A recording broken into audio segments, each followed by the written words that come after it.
यहाँ पे रिकवरी बंदे बनते रहते हैं, कभी किसी का, कभी 1 साल का, किसी को 2 साल की रिकवरी, किसी की 1 साल की रिकवरी। तो ऐसे इंसान रिकवरी में चलते रहता है। अगर वो नशे से दूर है तो ही वो रिकवरी में चल पाता है, वरना रिकवरी में चलना बहुत मुश्किल था। ठीक है, इनकी खुद की इच्छा है तब जाके वो रिकवरी में चल रहे हैं। खुद उन्होंने कैसे जिंदगी को जिया, कैसे ये चीजें उनके लाइफ में आई, कैसे ये प्रॉब्लम उनकी लाइफ में आई, कैसे उन प्रॉब्लम से निकले।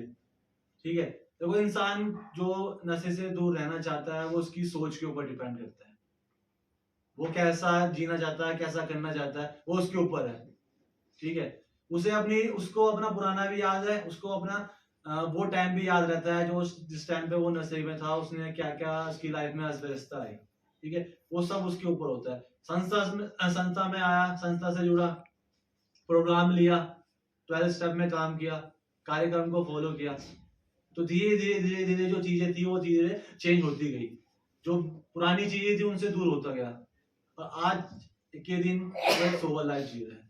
किसी भी जो बजाय किसी भी टेंशन के जो उसे नशे के दौरान पे रहती थी। देखो नशे में हम लोग रहते थे, क्या चलता है हमारे दिमाग में? सुबह उठना है, नशा करना है, कहाँ से आएगा पैसे, कहाँ से होंगे, किस दुकान पे जाना पड़ेगा, या किस पैडलर को फोन करना पड़ेगा। यही चीज तो चलती है, बेफिजूल की टेंशन रहती है। ना काम में जाना, ना घर वालों की जरूरत पे ध्यान देना, घर वालों की तबियत खराब है या कुछ जरूरत पड़ रही है, ना उन चीजों में ध्यान देना। तो ये बेफिजूल की टेंशन रहती है। आज के दिन अगर वो इंसान रिकवरी में चल रहा है, रिकवरी में चलता जा रहा है, तो उसे उन चीजों की कोई जो बेफिजूल की टेंशन रहती है, बेफिजूल की समस्या रहती है, बेफिजूल की परेशानी रहती है, उनसे सबसे मुक्ति मिल जाती है। उसे सिर्फ और सिर्फ अपने सुधार से मतलब रहता है, अपने घर परिवार वालों से मतलब रहता है, अपने आप से मतलब रहता है। तो ये सब चीजें कैसे होती है? नशे से दूर रहने के बारी तो हो रही है, जो हमें सेहत हमारी स्वस्थ जो ठीक हो रहा है, फिजिकल ठीक हो रहे हैं, ठीक है, माइंड सही हो रहा है, सही गलत का पता लग रहा है जो हमें आज से पहले नहीं था। वो कैसे हो रहा है? वो नशे से दूर रहने की वजह से तो हो रहा है। अगर वो हमारा बिगड़ा रिलेशन है वो कैसे ठीक हो रहा है? वो सब नशे से दूर रहने की वजह से तो हो रहा है। संस्था से जुड़ा, अपने ऊपर काम किया, तब जाके तो रिकवरी में चल रहा है। वरना रिकवरी बोलना तो बड़ा आसान है कि रिकवरी में चलना है, सुधार में चलूंगा, ठीक है, उसमें चलते जाना बड़ा मुश्किल काम है। इतनी आसानी से, इतनी इजीली कुछ सब कुछ नहीं ठीक होता, बहुत मेहनत करनी पड़ती है।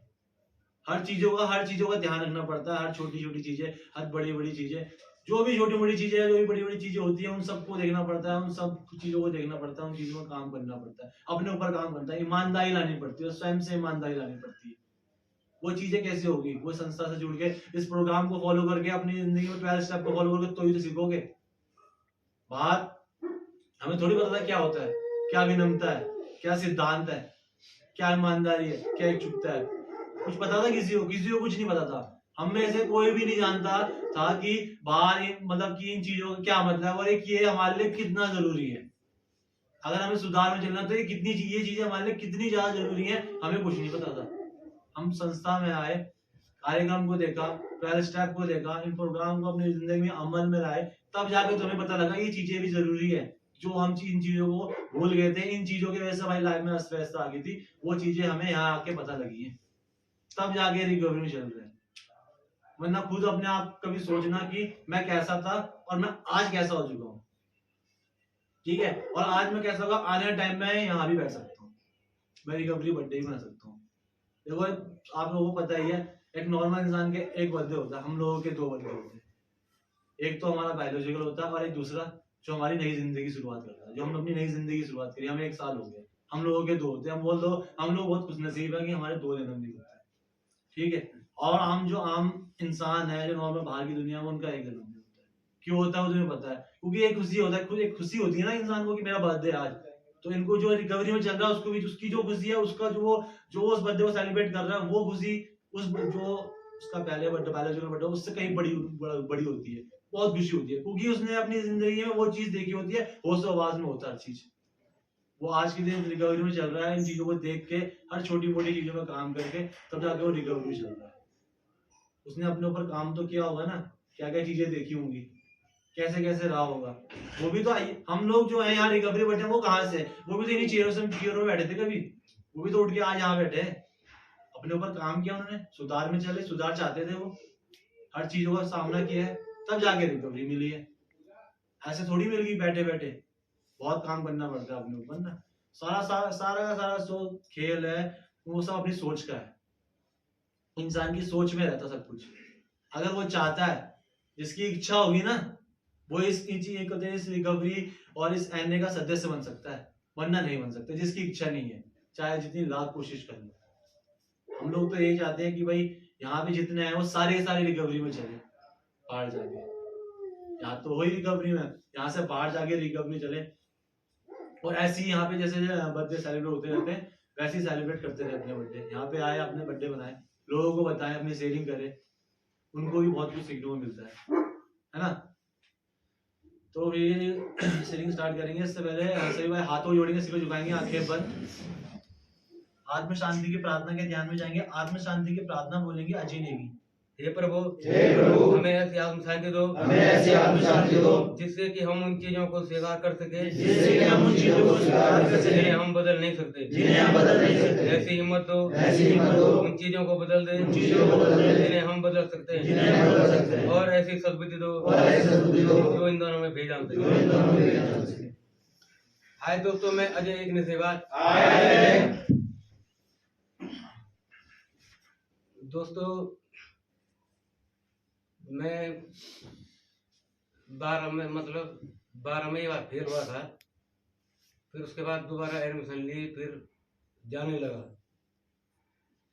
तभी से ही बार जब फेल हुआ, उसके बाद से ही मैंने धीरे धीरे, स्कूल हमारा काफी दूर था, 1.5-2 किलोमीटर दूर दूसरे गांव में। तो उसी गांव के 2-4 दोस्त लोग वही अपने घर लेके जाते। 2-4 दिन पहले मैं ऐसे चला गया उनके साथ, पिया नहीं मैंने। 2-4 दिन बाद फिर मुझे चस्के जा, मैंने कहा यार मैं भी एक घूंट पी लेता हूँ। एक घूंट पी, दूसरे दिन मैं ही खुद बोलने लगा, चलो यार आज चलते तुम्हारे इधर। ऐसे कर कर के पीने लगा। फिर 12 पास होके मैं सीधे दिल्ली चला गया। दिल्ली में नौकरी की, वहाँ भी 15 दिन दौर को हारे लगा। क्यों, शुरू में मैं जाता हूँ, 15-20 दिन थोड़ा सही रहना पड़ता है। वो वहाँ भी 15-20 दिन काम किया, उसके बाद फिर चालू हो गया। अब दिल्ली में तुम 1 बजे रात जाओ, 2 बजे रात झुग्गी झोपड़ी में, वहाँ तो मिलता रहता है। फिर वहाँ पिया, मालिक को पता चला, उसने बोला यार तुम घर ही चला जा। उसने वहाँ से नौकरी से निकाल दिया। फिर मैं घर में आया, फिर 1 साल ऐसे ही फालतू रहा घर में। जहाँ सुना कि वो लोग दारू पी रहे, बस अजय सिंह वहीं जा रहा दारू पीने के लिए। ऐसे हुआ। फिर मेरी माँ ने बोला तू जा, बोला बम्बई जा, बोला। फिर मैं बम्बई चला गया। बम्बई में मेरे भाई ने एक अच्छे से भेज होटल में लगाया था मुझे, A ग्रेड का था वो भी। तो मैंने वहाँ सिर्फ आधे दिन काम किया। मैंने कहा यहाँ तो दारू की खुशबू तो आ नहीं रही। अब भेज होटल में दारू पी के करता तो तुरंत पकड़ा जाता, इसलिए वहाँ आधे दिन ही किया। उसके बाद वहाँ से निकल गया भाई के कमरे में। बोला क्या हो गया? मैंने कहा वहाँ के लोग बेकार हैं, गाली दे रही, जोर गाली दे रही। मेरे भाई ने भी साथ मान लिया। उसके बाद 2-4 दिन बाद फिर उसने कहीं और दूसरी जगह लगा दिया। उस दिन शायद ड्राई डे था। अरे ड्राई डे को बार वहाँ बंद रहता है। मैंने कहा तो ड्राई डे है। बोला बात करके चला जाओ। मैं समझ गया कि भेज होटल नहीं है। बस लग गया वहाँ नौकरी पे। 2-4 दिन अच्छे से रहा। मैनेजर लोगों से ठीक ठाक था। मैनेजर ने बोला यार बोला लड़का ठीक है, काम कर। उसको नहीं मालूम था मैं पीने वाला। 4-5 दिन भी रहे। पहले तो सर करता रहा मैनेजर को, जो वहाँ पर पैक से डालता, बाहर में नहीं होता। सर जी रात को जरा 1-2 पैक दिया करो। उसने सिर्फ 1 ही पैक दिया। दूसरे दिन मांगने लगा। मैं ऐसा मांगने लगा कि मैं क्वार्टर ही बोलने लगा, सर जी क्वार्टर पिला दो। ऐसे करके उसको गुस्साया। उसने मालिक से बात की, बस मालिक ने वहाँ से भी भगा दिया। मेरे भाई ने बोला क्या हुआ? मैंने कहा वहाँ झगड़ा हो गया यार, ये वो। वो उतना बेवकूफ तो है ना, उसमें से वो 1998 में चला गया था मुंबई। अब मैं गया था 2007 में। तो मैंने उसके काफी साल हो गए थे। उसको जान पहचान उसकी बहुत हो गई थी। वो समझ गया था कि तू दौर फिर और कुछ नहीं कर रहा। अब मैंने ला में बोल दिया। मैंने कहा हाँ यार दारू से ही हो रहा। उसने बोला तो ऐसा कर घर जा। मैंने कहा नहीं अब मैं पीऊँगा नहीं, मुझे लगा दी नौकरी पे लगाया। फिर वहाँ वो ऐसे ही हुआ। तो होटल लाइन में तो आज ऐसी बिगड़ गई थी कि मेरे बहन भाई लास्ट बार बोला इस बार लगा रहा हूँ, इसके बाद नहीं लगाऊंगा। मैंने कहा ठीक है। पर उसने भी काफी कोशिश की थी, तो तभी नौकरी मिलना मुश्किल हो रहा था। तो बड़ी मुश्किल से एक मिला था सिक्योरिटी गार्ड की नौकरी। मैंने कहा कर लूंगा। सिक्योरिटी गार्ड की नौकरी करता रहा। पहले ये बड़े बड़े वो नहीं होते घर, उधर करने लगा मैं, नाइट ड्यूटी करने लगा उधर। नाइट ड्यूटी अच्छा वहाँ ठीक ठाक चलता रहा। उसके बाद वहाँ से मुझे ऑफिस जो साहब लोग हैं उन्होंने कहा कि तू वहाँ चला जा, बोला क्राइम पेट्रोल में। वहाँ भी ड्यूटी पे था, मतलब वहाँ भी वहाँ दिन में थी ड्यूटी। वहाँ भी सही करता रहा। मैंने देखा यार यहाँ कोई बोलने जाने वाला कोई है नहीं, यहाँ पर खाली बाहर से लेडीज ये सब लड़कियाँ आ रही, बस वो अपना इंटरव्यू दे रही अंदर, उसके बाद निकल ले। मैं कहीं यहाँ नहीं पकड़ा जाऊँगा। एक शायद बॉम्बे में दूध की दुकान बाद में खुलती है, दारू की दुकान वहाँ 4:30 बजे चालू हो जाती है। तो मैं अपने कमरे से 5:30 बजे निकल जाता। ड्यूटी थी 9 बजे से।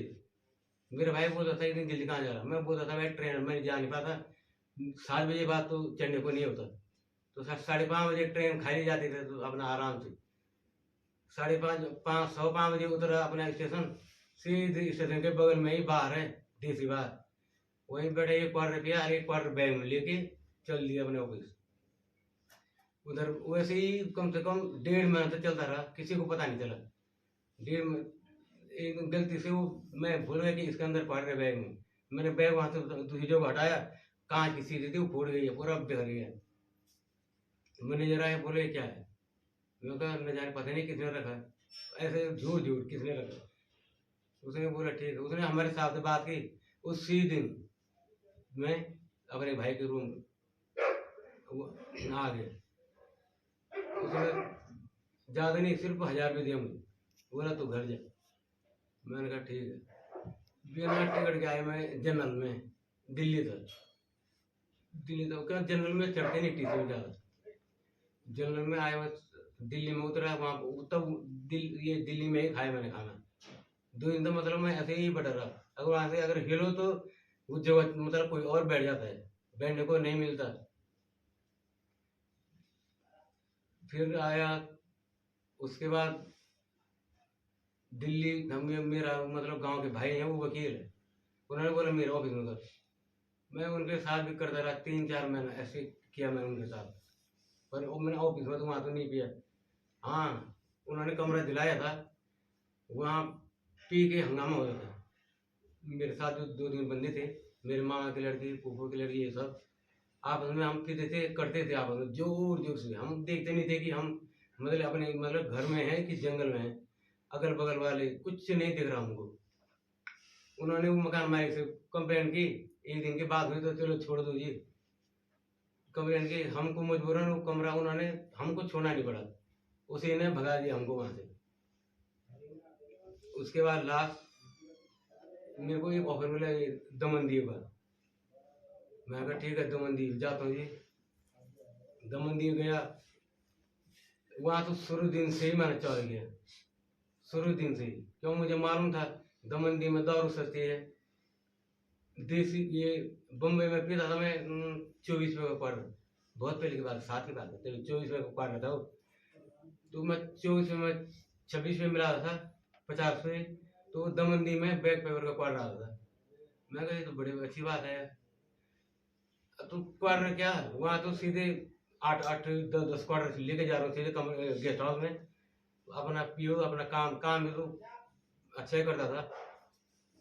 हफ्ते में मैं उस साइकिल वाले को बुला, जो 4 टायर वाले वो नहीं होते, वो शाम जो सब्जी बेचने वाले, तो उसको लेकर आता। मैंने कहा ये सारे जितने बोतलें लेके जाया, तो 3-4 कट्टे हो जाते थे हफ्ते में, इतना पी लेता था।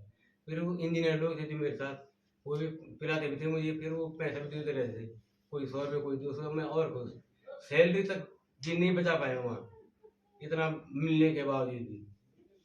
वहाँ से पीने को भी मिल रहा, ऊपर से सब अपने जेब से दे रहे पैसे मुझे कि ले या तो अपनी सैलरी बचा कर। उल्टा मैं उस सैलरी से भी मतलब मैंने एक इतना पैसा कमाया होगा, लेकिन कभी 1 रुपये नहीं बचाया। हम 2 भाई हैं, जुड़वा है, हम जुड़वा। उसके पास अभी 60-70 लाख का फ्लैट है मुंबई में, उसकी गाड़ियां हैं उसको, उसके पास। मेरे पास अपना अभी तक एक सुई भी नहीं, मतलब मेरा ध्यान सिर्फ दौड़ पे ही था। पता नहीं क्यों दौड़ के रास्ते पे चला गया मैं। बस उसके अब उसके बाद ये अलीपुर था, यहाँ आने से पहले अलीपुर में था, वहाँ भी 1-1.5 साल काम किया। वहाँ तो दिल्ली में तो झुगी झोपड़ी में तो कहीं कभी भी जाओ तुम, 4 बजे उठता था, वहीं जाता। बाकी समय पे मैं जब से उजाला नहीं हुआ तब तक मैं बाहर आता ही था डर के मारे। उस जंगल में था वो, डर के मारे बाहर ही नहीं। दौड़ का नाम लिया, हाँ लेना है तो कोई डर नहीं कभी। ज्यादा तो वहाँ भी ऐसे ही पिया पिया, वो तो बोलता रहा। उसने तो मेरे घर में मेरे भाई को बम्बई फोन किया, तेरा भाई ऐसा है ये। मेरी माँ को फोन किया, मेरी माँ फोन में रो रही, मेरे को समझा रही मत कर ऐसा जी वो। भगवान जाने अकल कहाँ गई, समझता नहीं था मैं। उसके बाद मैं तो अब घर ही जाता हूँ, घर गया। उसके बाद मेरे जीजा जी दिल्ली में रहते हैं, मैपालपुर में। उन्होंने बोला आगे बोला हमारे पास, मैं उनके पास गया। उन्होंने ये डावरलाल दंत मंजन नहीं, डावरलाल दंत मंजन उस कंपनी में लगाया उन्होंने। वहाँ पर मैंने गिनती के सिर्फ 22 दिन काम किया। यानी 8 तारीख को लगा था, 22 तारीख को मैंने खत्म हुआ, 30 तारीख हुआ। 30 तारीख को अकाउंट में पैसा आ गया था पूरा 13,000 को। उसके बाद मार्च 14 की 15 तारीख से ये अपना ये वो हो गया था, क्या बोलते हैं, कोरोना। वो झलक आई थी ना कोरोना की।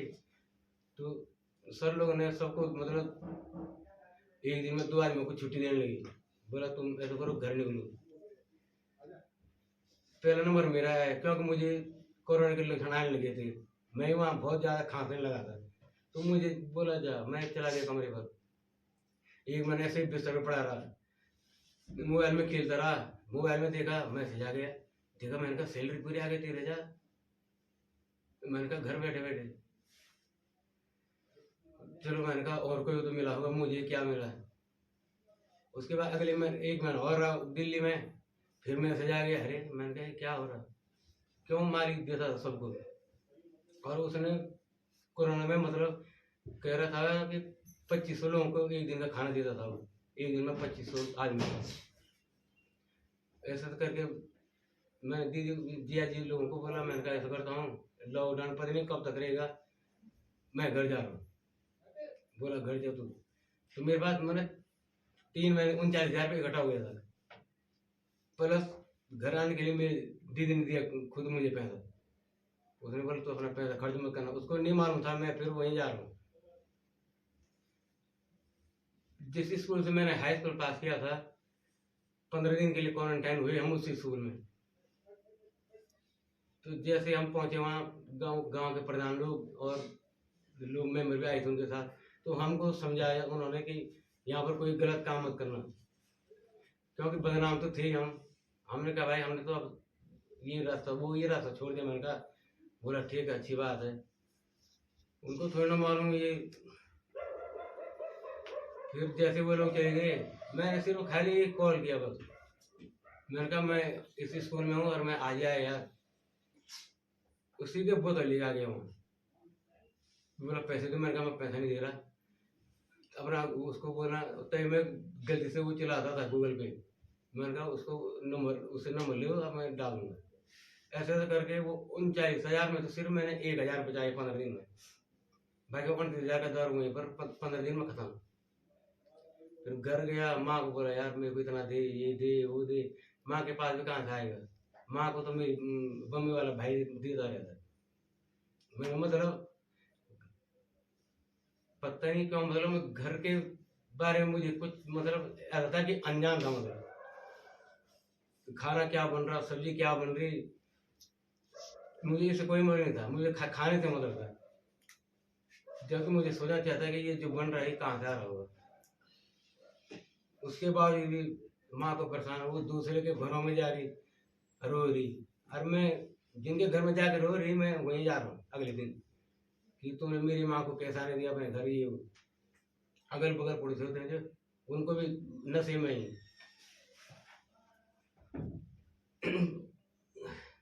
नशे के कारण भगवान जाने कुछ मेरी बीवी ने मुझे पता नहीं कुछ भलाई बोला होगा, वो बुरा क्यों बोलेंगे वो लोग, भलाई कुछ बोला होगा तो सड़क चढ़ गई मुझ पर,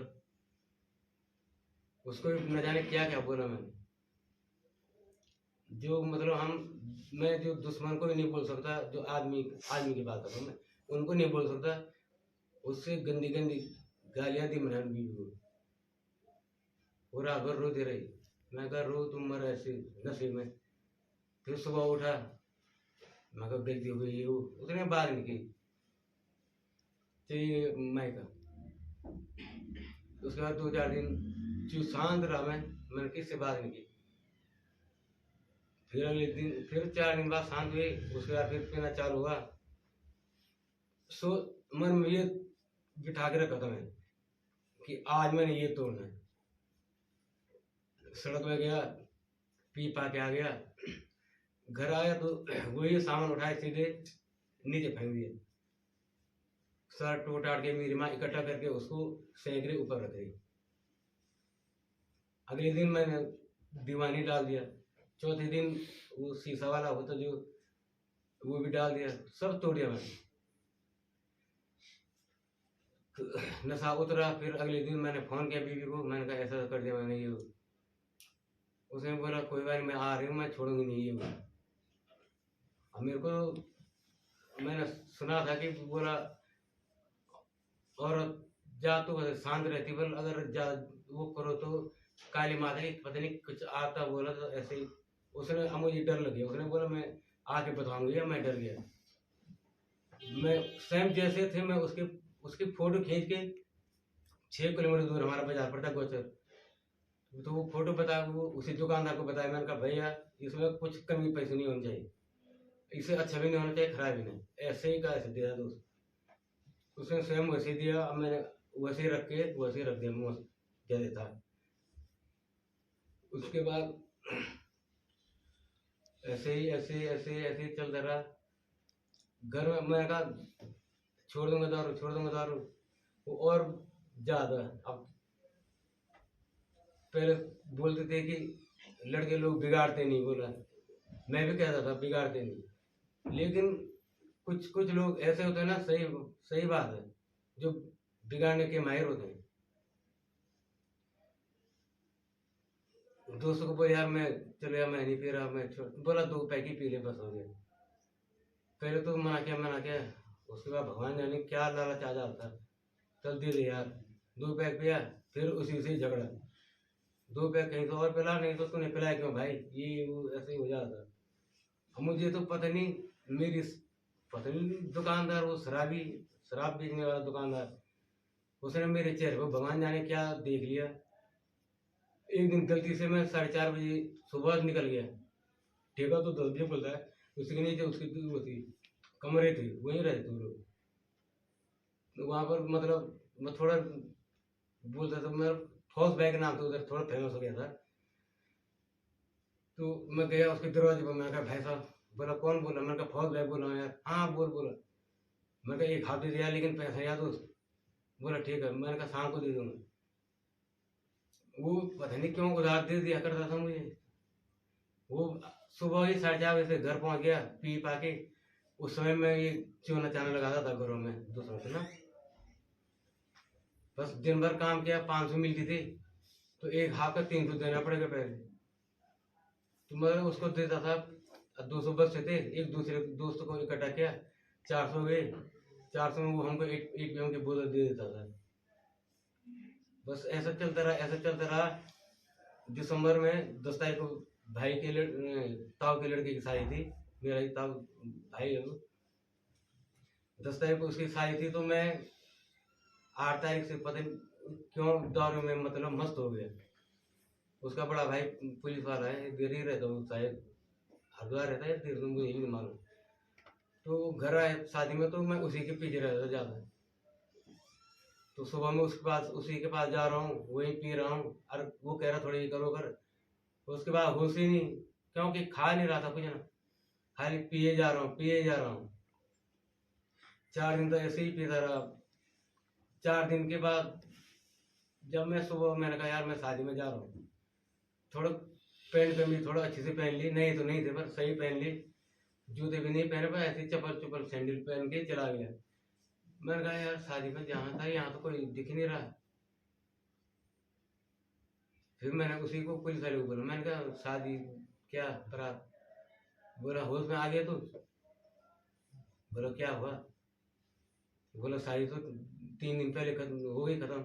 मैं कैसे बात कर रहा यार? बोला तुझे कुछ होश खबर है नहीं, चिंता तो है नहीं, यहाँ पर कौन से मेहमान आ रहे, ये वो सब जो भी आ रहे थे वो सब तेरे बारे में पूछ रहे थे कि वो लड़का तो घर ही में है लेकिन शादी में नहीं दिखा, ये वो। तो शादी के टाइम पे ही इन लोगों ने मीटिंग बिठा दी होगी। वो अपना मेरा चाचा का लड़का है, वो हिमांशु भाई के साथ में पढ़ता था श्रीनगर में, तो उसने हिमांशु भाई से बात की होगी। बस मेरी माँ ने हाँ बोले कि हाँ इसको ले जाओ फिर वहाँ। अब मुझे तो नहीं पता था। 5 बजे सुबह अंधेरे में आ गई, बोला थोड़ा चलना है श्रीनगर तक। कहाँ में? मैंने कहा चलो क्या पता दुकान का सामान लेना होगा। चला गया इनके साथ, श्रीनगर आ गया। मैंने कहा आ गया भाई बोल। तो वो ड्राइवर क्या बोला, मेरा ताऊ जी का लड़का, दुकान वाले के पास, अरे भाई जी हम शिमला जा रहे, जब 3-4 दिन के लिए घूमने जा रहे, तो उसके बाद आपसे ढंग से मिलेंगे बैठेंगे ये। मैंने कहा यार इन्होंने पहले श्रीनगर बोला अब शिमला बोल ले। मैं कहा कपड़े तो मैं जो पहन के लाए हूँ बस, साथ में तो दूसरा कपड़ा कुछ है नहीं। हो गया, बोला नहीं, मैंने मन में सोचता रहा। मैं आगे रिश्ते तक पहुंच गई, रिश्ते में खाना खाया। मुझे तो मालूम नहीं शिमला कहाँ से जाते हैं, मुझे तो ये भी नहीं मालूम था कि देहरादून कहाँ से जाते हैं। देहरादून में भी पहली बार आया, तो आए हुए कहाँ अंदर आया, मतलब बाहर का मुझे पता नहीं। उसके बाद ये मेरा चाचा का लड़का हिमांशु भाई का दोस्त था, वो बार बार बाहर आ रहा गाड़ी से यार, फोन कर रहा हिमांशु भाई को कहाँ पर आना, मतलब ये वो। मैंने कहा पता नहीं किसको फोन करे क्या करे, मैं खाली मैं नहीं सोच रहा हूँ, बोल थोड़ी ना रहा हूँ कि क्या हो गया। उसके बाद सामने आए, बोला तुझे थोड़ा डॉक्टर के पास दिखाते हैं। मैंने कहा हाँ दिखा दो यार। अंदर आए, बस पानी वानी पी वहाँ पर।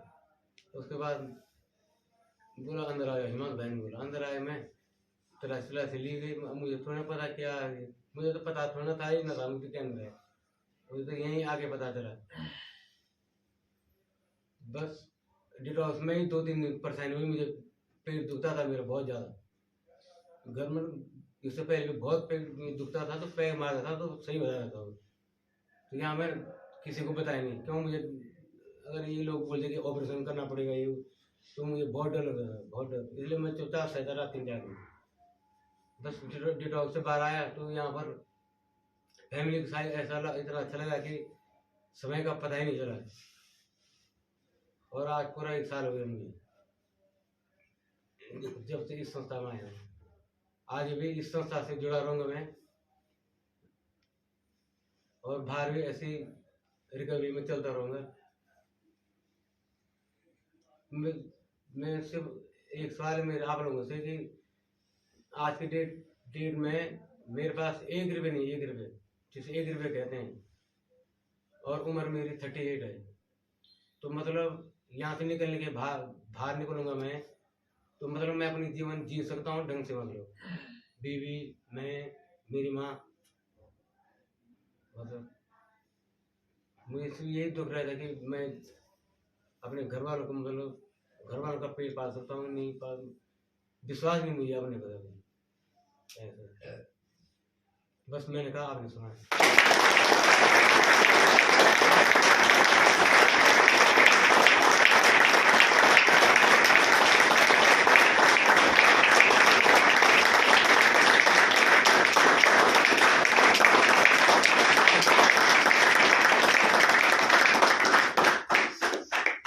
तो भाई लोग सुनी ली आपने शेयरिंग अजय भाई की। देखो ना कि नशा क्या क्या करवा देता है इंसान से ना, जो कभी जिंदगी में सोचा भी नहीं होता। मतलब इतना कमाया, क्या बचाया? कुछ भी नहीं बचा।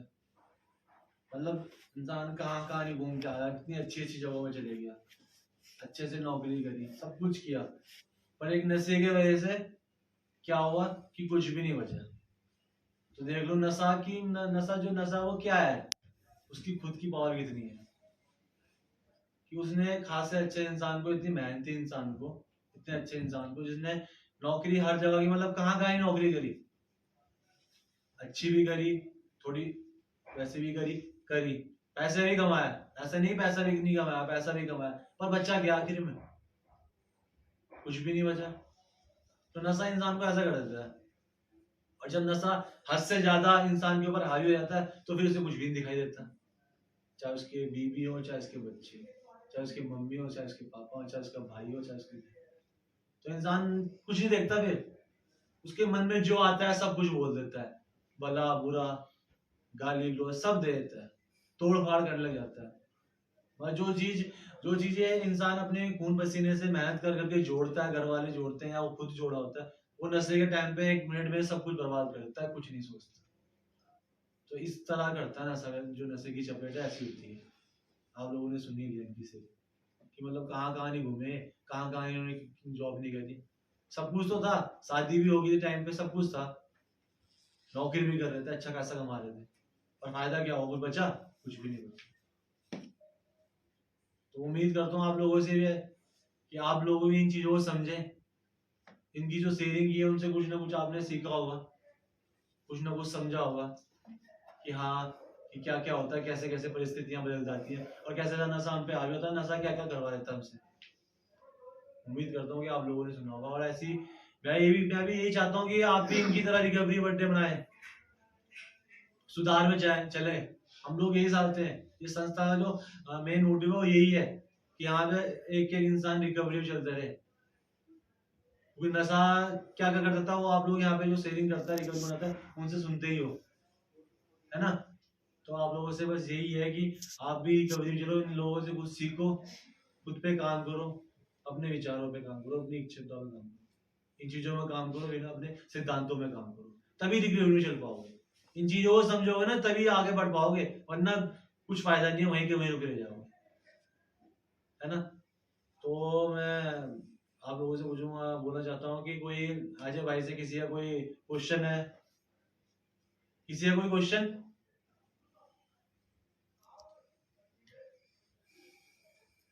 हाय दोस्तों, मैं गौरव नेगी एक एडिक्ट। हाय गौरव। मेरा सजेशन है मगर भाई, अजय भाई के लिए पहले तो आपको कॉन्ग्रेचुलेशन, आप 365 दिन बिना नशे के रहे। और भाई मेरा सजेशन ये है कि जैसे आपने बोला कि आप घर वालों के लिए पेट भाई आप इतने मेहनती हो, आपको बाहर कहीं ना कहीं जॉब मिल जाएगी, और आप अपनी रिकवरी में चलते रहना भाई। इसी तरह भगवान आपको सब कुछ दे, जो आप कमी बता रहे हो वो आपके घर पे सब चीज उपलब्ध हो जाए, और आप ऐसी मेहनत करते रहना। मैंने कहा और आपने सुना।